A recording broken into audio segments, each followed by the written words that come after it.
South Philly. So, Sal, how different is the feel in year two for coach and quarterback? Well, they've totally recalibrated this offense for Carson Wentz. It's pretty clear when they went out and got Alshon Jeffrey and, of course, Torrey Smith, and then they drafted Donnell Pumphrey, that they wanted to give Carson Wentz more options at the line of scrimmage. And then he went out to California and took away that elongated hitch in his motion so he can get the ball out quickly to the line of scrimmage. This is all designed to make Carson Wentz a much more productive quarterback and efficient quarterback year two. Here's Doug Peterson. Well, I want to see decision making. The accuracy, the timing are his eyes in the right spot. Those little incremental increases from over last season. Learning from last season, learning from the mistakes made and the good plays from last year, and then just putting all that together as we continue to study him and what we're doing offensively. The one thing we're doing, and Frank has done a great job of this, is making sure Carson's working with the guys that are the Alshons, the Torreys. You're seeing Nelson in the slot a little bit more, and Zach Ertz and the guys. So it's the guys that have been kind of the quote-unquote starters in years past, that he's kind of sticking with those guys. And that's where all the timing and the development comes from. And I think it's valuable for those guys, and really for Carson to understand, timing, accuracy, decision-making. This is a great time to learn that. Let me give you a wow and an update, Susie. The wow is Alshon Jeffrey, and you grew up in this area, and number 17 was worn by Harold Carmichael. Jeffrey looks exactly like Carmichael on the field. I went out there today. I was like, whoa, is Harold Carmichael out here? He is big. That dude is big. He has caught everything thrown to him. And then the update is, you heard the coach Coach Peterson talking about Aguilar in the slot. And the reason why Aguilar's in the slot is because Jordan Matthews has been out with tendonitis. Just before my live shot, right behind me, Susie, Jordan Matthews passed by. I said, where are you headed? He said, I'm going to get some acupuncture. I said, you good for training camp? He said, I'm good. If Jeffrey is Carmichael, is Wentz Jaworski?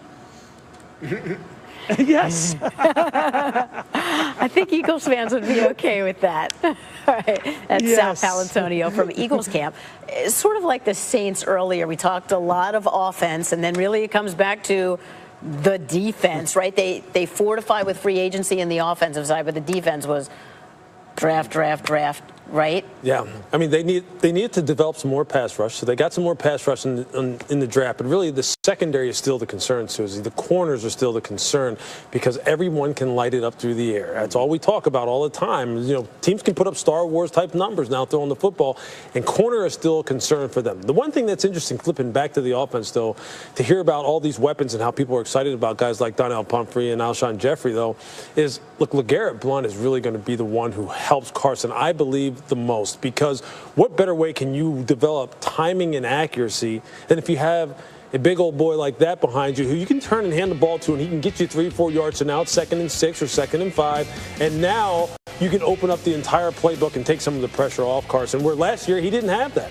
He didn't have that kind of consistent running game. Everything was put on him. So I think LeGarrette Blount, without a doubt, I heard Deuce Staley talk about the fact that they haven't had a big back like that around maybe since he was there a long time ago. I think that's a huge addition. And interesting, as we watch some of what they're doing at minicamp, sort of the overall feeling has been that in the second year of Peterson and Wentz, everything seems more competitive. Right, and what they're doing right now, Susie, this is basically passing camps, the OTAs, the mini camps. LeGarrette Blount, that factor is going to come into play training camp, preseason, regular season, because you can't really work on the run game sufficiently right now. This is passing camp. This is where you can do all that timing. This is where there's no pads. So this is when all of that comes into play, because it's basically mostly what you can do. Yeah.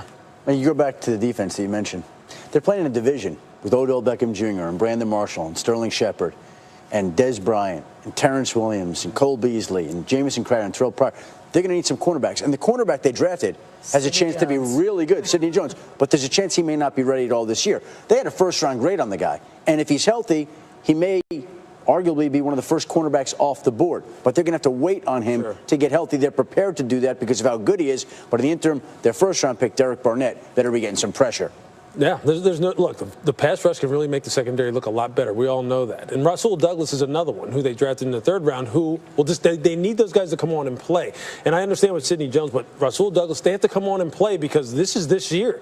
And these teams right now can throw the ball, and they will hang some points on you if you don't have some people who you can trot out there and slow them down. Look, we're all on the same page. These were my notes to make sure Sidney Jones, how fast can they get him on the field?